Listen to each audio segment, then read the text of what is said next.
السلام علیکم and welcome to my YouTube channel. یہ کہانی ان لوگوں کے لیے ہے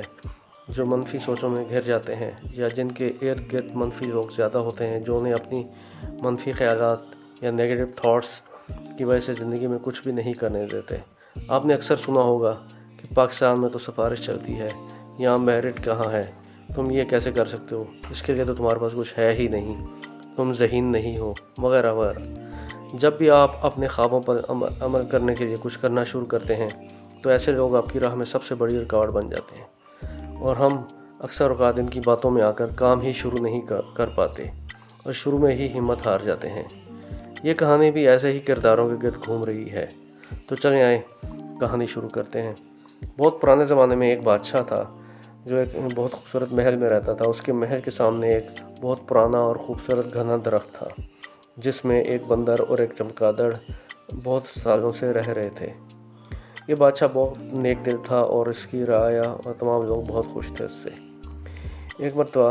ایک دشمن بادشاہ اس پر حملہ کر دیتا ہے۔ بادشاہ اور اس کی فوج خوب مقابلہ کر رہے ہوتے ہیں، لیکن کیونکہ دشمن نے اچانک حملہ کیا ہوتا ہے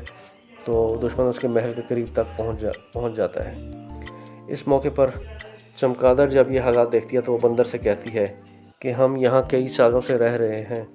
اور ہم بھی ایک طرح سے اس محل کا حصہ ہی ہیں۔ بادشاہ نے ہمارا اتنا خیال رکھا ہوا ہے، ہمیں بھی چاہیے کہ ان حالات میں بادشاہ کے لیے کچھ کریں، اس کی کچھ مدد ہمیں کرنی چاہیے۔ یہ سن کر بندر کہا لگاتا ہے اور چمگادڑ کا خوب مذاق اڑاتا ہے اور اسے کہتا ہے کہ تم تو ایک چھوٹی سی چمگادڑ ہو، تمہاری کمزور ٹانگیں ہیں، تمہارا چھوٹا سا جسم ہے،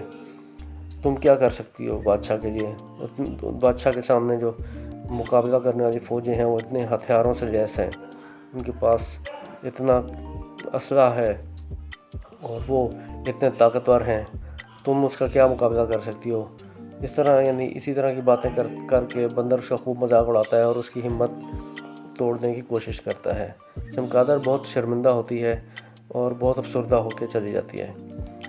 کچھ دنوں بعد پھر چمگادڑ بندر سے یہی کہتی ہے کہ ہمیں کچھ کرنا چاہیے، لیکن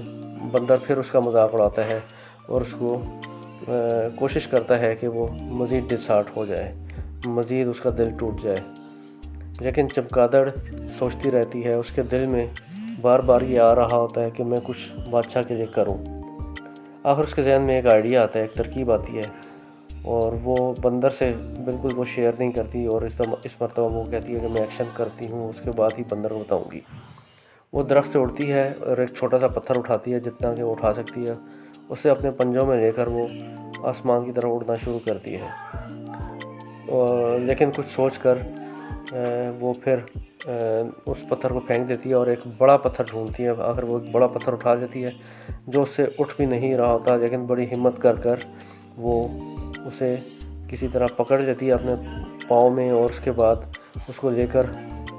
بڑی مشکل سے آسمان کی طرف اڑنا شروع کر دیتی ہے، اور آخرکار وہ تمام اپنی توانائیوں کو جمع کر کے اس پتھر سمیت کسی نہ کسی طرح اڑ کر دشمن بادشاہ کے سر تک پہنچ جاتی ہے۔